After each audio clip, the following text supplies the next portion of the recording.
UMS Rapang tetaplah jaya, melahirkan cendekiawan beriman. UMS Rapang tetaplah jaya, mengukir prestasi sepanjang masa.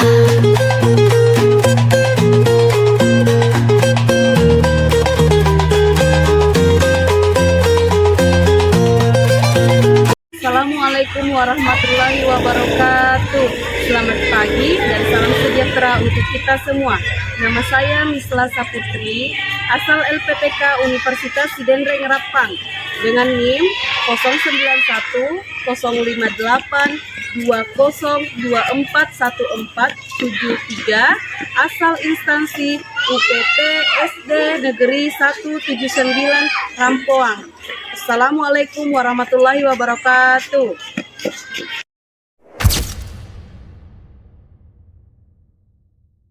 Assalamualaikum. Waalaikumsalam.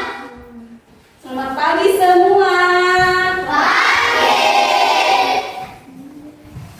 Seperti biasa, sebelum kita memulai pembelajaran, apa yang kita lakukan? Berdoa dipimpin oleh ketua kelasnya. Mana ketua kelasnya? Boleh dipimpin temannya berdoa dulu. Teman-teman, sebelum kita belajar, mari kita berdoa. Berdoa dimulai.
Waalaikumsalam warahmatullahi wabarakatuh. Jurusan.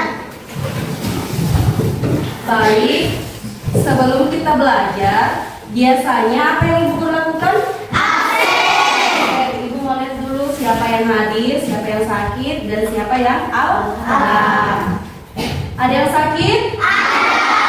Berapa orang? 1. Siapa itu? Tasya. Tasya sakit. Sakit apa? Ada yang apa? Apa itu? Al. Jadi dari 22 siswa kelas 6 hari ini, ada yang berapa tidak hadir? 2. 1. Sakit. Satunya lagi? Lupa. Jadi hari ini berapa semua yang hadir? 20. Baik sayang. Sebelum kita memulai pembelajaran, biasanya Ibu sampaikan dulu kesepakatan kelas. Jadi hari ini kesepakatan kelas kita ada 2. Yang pertama, harus datang tepat waktu. Ibu mau tanya sama kalian dulu, datang tidak tepat waktu tadi? Yang kedua adalah kerapian. Coba periksa badan Pak. Apakah sudah rapi atau tidak? Mantap semua. Sekarang hari ini kita mau belajar tentang unsur intrinsik. Unsur intrinsik. Nah, boleh dilihat di papan tulis. Hari ini kita mau belajar tentang unsur intrinsik. Tapi Ibu mau tanya lagi, pernah dengar unsur intrinsik atau pernah belajar sebelumnya? Pernah di kelas 5. Ada yang tahu berapa unsur intrinsik? 5. Tapi sebelum kita sebutkan berapa unsur intrinsik, Ibu mau jelaskan dulu apa itu unsur intrinsik. Jadi unsur intrinsik adalah unsur-unsur yang berada di dalam cerita. Oke, berapa tadi unsur intrinsik? 5. Apa saja? Tema,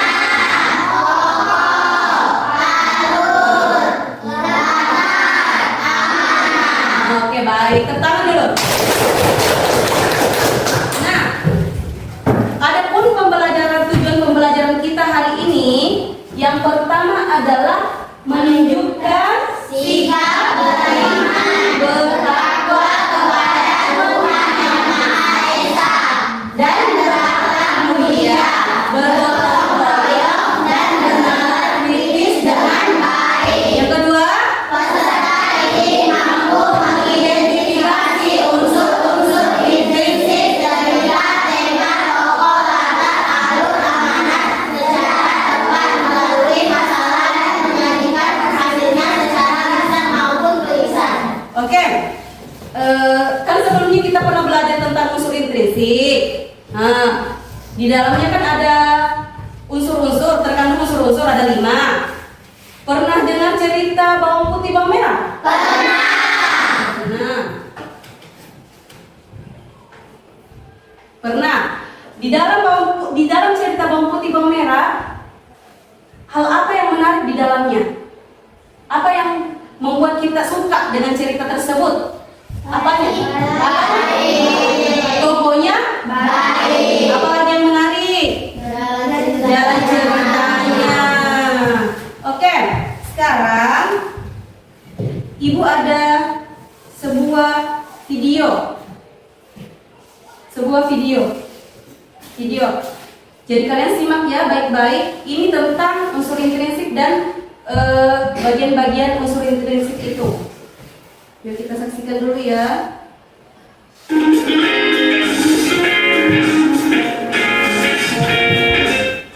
Halo adik-adik semua, hari ini kita akan belajar tentang unsur-unsur intrinsik yang terdapat dalam cerita. Siapa yang penasaran? Simak yuk. Ini dia pengertian unsur intrinsik dalam cerita.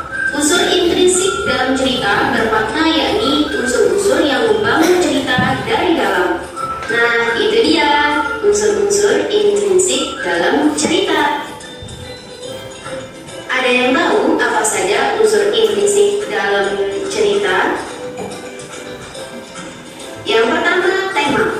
Tema adalah ide pokok atau gagasan utama dari cerita.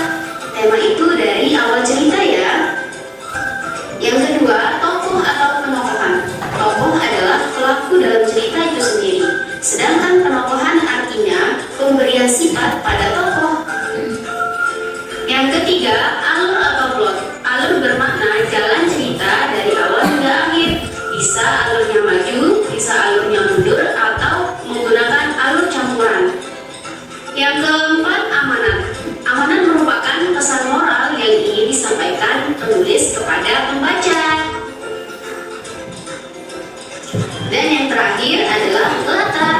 Latar ini bisa berupa tempat, waktu, dan suasana terjadinya peristiwa dalam cerita. Nah, itu dia unsur-unsur intrinsik dalam cerita. Yang pertama tema, yang kedua tokoh atau penokohan, yang ketiga alur atau plot, yang keempat amanat, dan yang kelima latar. Jangan sampai lupa ya. Jangan sampai lupa ya. Oke deh adik-adik, terima kasih ya sudah menyaksikan dan menonton video ini sampai akhir. Semoga bermanfaat dan sampai ketemu. Bye. Nah, ada 5 tadi unsurnya toh? Ada 5 unsurnya tadi. Nah,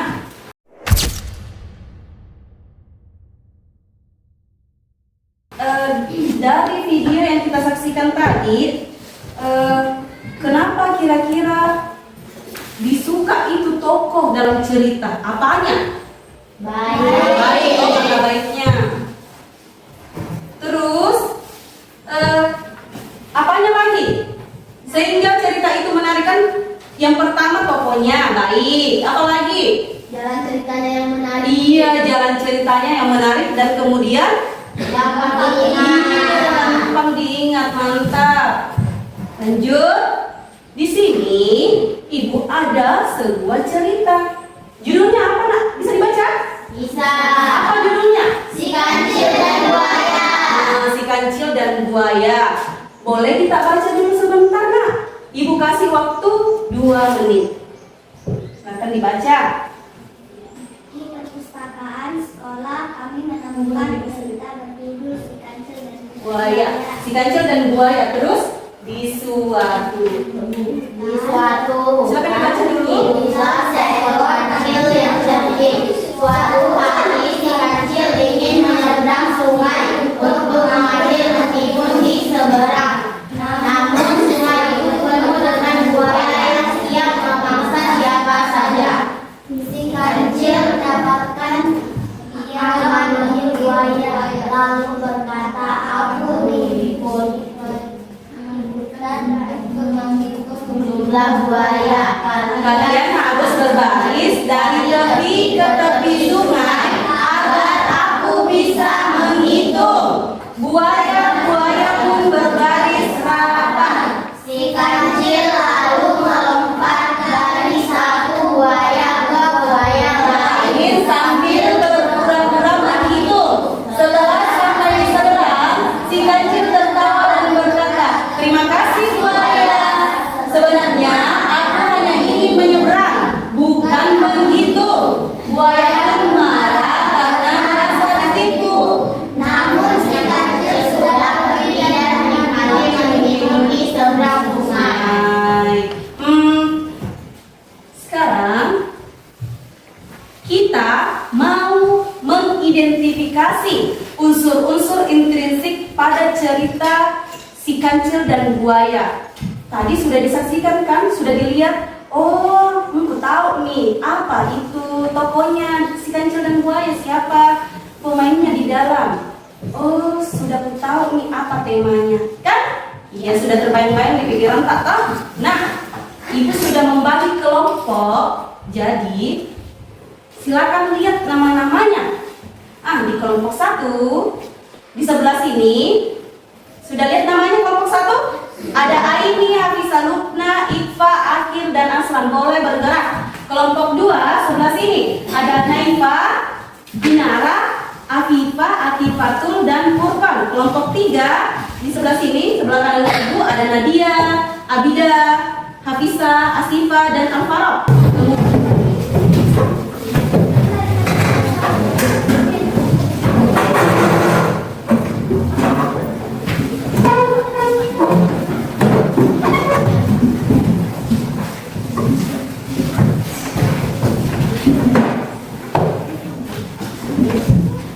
Nah, sudah gabung sama teman kelompoknya?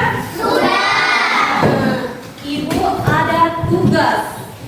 Tugas kelompok. Kalau tugas kelompok harus dikerja secara bersama-sama. Tidak boleh sendiri-sendiri ya. Sama-sama bekerja sama teman-teman. Tapi sebelum itu kita mau tepuk konsentrasi dulu, boleh? Boleh. Tepuk konsentrasi.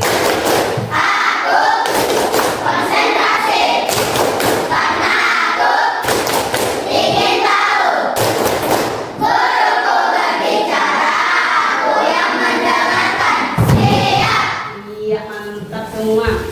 Tapi sebelum Ibu bagikan, Ibu mau bacakan dulu apa petunjuknya. Yang pertama, sebelum kita kerjakan itu tugas, kita berdoa dulu. Berdoa dulu. Terus menuliskan nama-nama teman tak, teman kelompok tak di samping sini. Sudah ada semua? Sudah. Kemudian setelah itu baru kita mengerjakan LKPD atau tugasnya bersama-sama. Ya, bersama-sama. Sudah siap? Sudah. Jadi bagikan ya.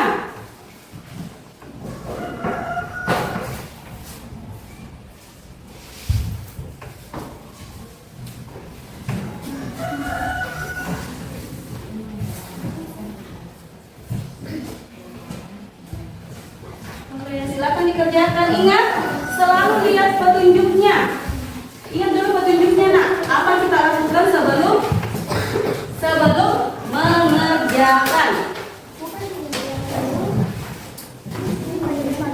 Jangan lupa, di situ ada bahan bacaan. Itu bahan bacaannya sebagai bahan kita untuk mengerjakan tugas. Nah, kalau misalnya kita tahu tema apa itu tema, itu tertera di bahan bacaannya.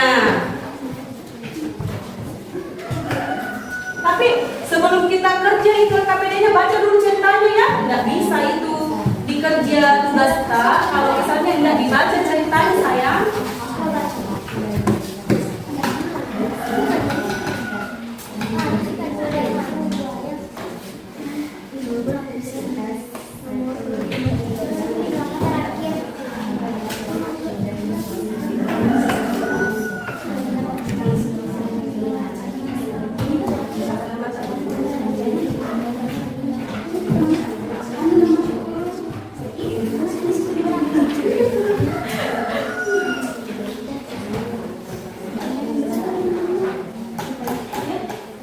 Jangan lupa tulis nama kelompoknya, berdoa. Nanti setelah itu baru boleh dikerjakan tugasnya. Nah, kalau dikerja lagi tugasnya kita baca dulu ceritanya sayang. Sudah berdoa tak? Nanti berdoa. Yang dibaca.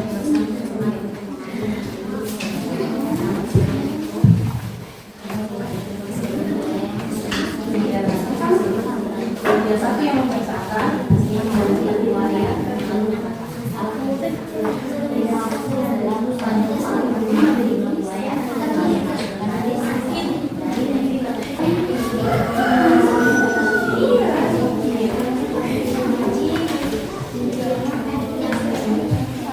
Apa yang menarik di sini? Apa yang tidak sebenarnya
dari cerita ini?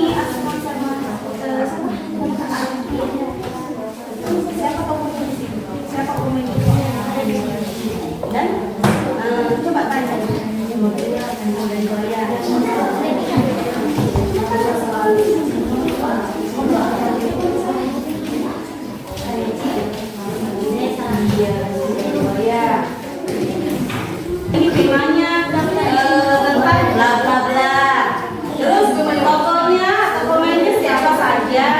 Terus yang ketiga alurnya seperti apa. Terus amanatnya apa lagi yang bisa kita kerjakan itu.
membacakan tugas kami.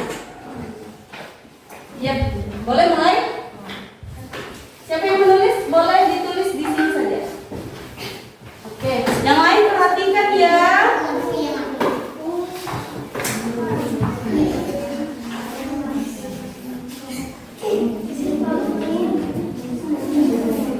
Tema, oke. Temanya apa temanya Tana? Perhatikan sama Kak tulis. Sudah? Oke, ada yang bisa bacakan? Siapa? Zara, boleh Zara bacakan. Ini besar-besar suaranya supaya temannya bisa dengar. Tema kecerdikan si kancil yang menyimpan buaya. Tokoh si kancil dan buaya. Latar hutan dan tepi sungai. Di pagi hari. Alur si kancil berusaha menipu buaya. Amanat jangan mudah percaya pada orang lain. Berpikir pada saat menghadapi masalah. Oke, tepuk tangan dulu buat teman. Silakan duduk. Bersama dulu. Assalamualaikum warahmatullahi wabarakatuh.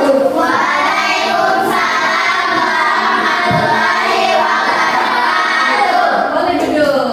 Assalamualaikum warahmatullahi wabarakatuh. Waalaikumsalam warahmatullahi wabarakatuh. Kami dari kelompok 2 ingin mempresentasikan hasil dari tugas kelompok kami. Iya baik. Boleh ditulis di sebelah sini saja.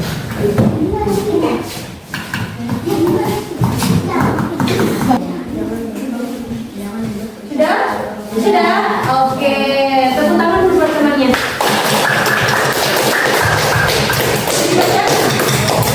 Ingatkan ya jawabannya. Menceritakan tentang si kancil yang cerdik. Tokoh si kancil dan buaya. Latar di hutan tepi sungai. Alur si kancil menipu buaya untuk menyeberangi sungai. Amanat jangan gampang tertipu. Iya, jadi jawaban dari kelompok 2 itu sudah bagus. Tepuk tangan lagi dong. Oke, sekarang duduk. Bersama dulu. Bersama. Assalamualaikum warahmatullahi wabarakatuh. Waalaikumsalam warahmatullahi wabarakatuh. Nah, sisa berapa kelompok yang belum maju? 2. Yang 2 ini dibaca saja di situ tempat duduknya. Jawabannya dimulai dari kelompok 3. Coba kelompok 3 bacakan. Assalamualaikum warahmatullahi wabarakatuh. Waalaikumsalam. Iya. Tema si kancil menipu buaya. Tokoh si kancil dan buaya. Latar di hutan. Alur si kancil menipu buaya. Akhirnya buaya pun marah. Amanat jangan mudah percaya pada orang lain. Tepuk tangan buat kelompok 3. Jadi jawaban dari kelompok 3 itu sudah bagus juga. Sisa kelompok berapa? Assalamualaikum warahmatullahi wabarakatuh. Waalaikumsalam warahmatullahi wabarakatuh. Tema kecerdikan mengalahkan kekuatan. Oke. Tokoh kancil dan buaya. Latar di tepi sungai di dalam hutan. Alur kancil menipu buaya untuk melewati sungai. Amanat jangan mudah percaya pada orang lain. Oke, tepuk tangan dulu buat teman. Salam lagi. Assalamualaikum warahmatullahi wabarakatuh.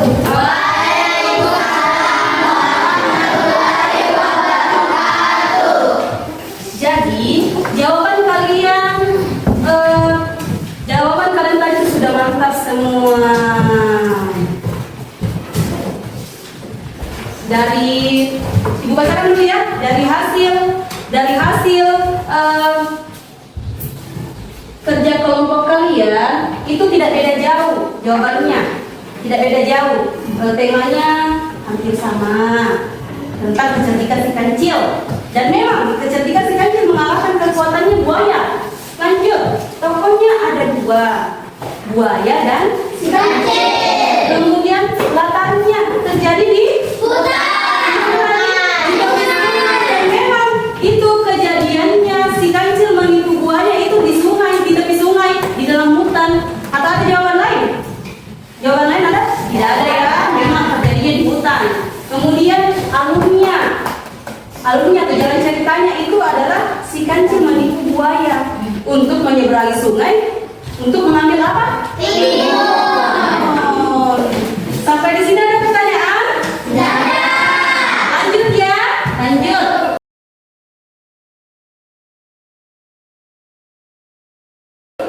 Di sini ada evaluasi. Ini dikerja masing-masing ya sayang. Ibu kasih waktu 5 menit. 5 menit dikerja di buku masing-masing. Dibaca dulu terus. Dibaca dulu terus kita kerjakan. Temanya apa? Tokohnya siapa? Latarnya di mana? Boleh dikerja 1, 2, 3. Ini lengkap.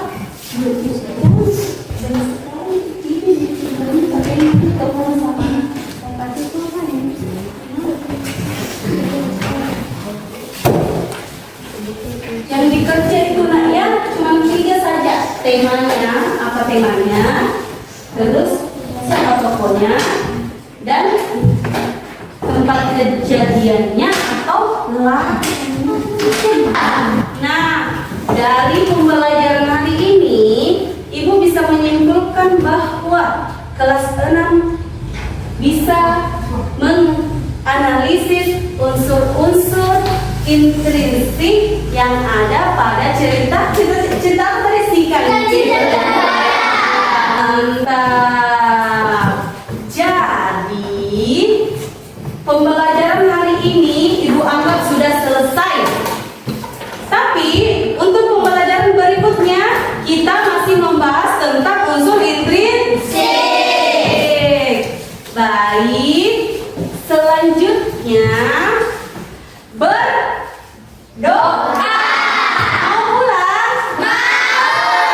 Ya, mau pulang biasanya kalau kita pulang harus berdoa supaya setan tidak ganggu kita di jalan. Betul?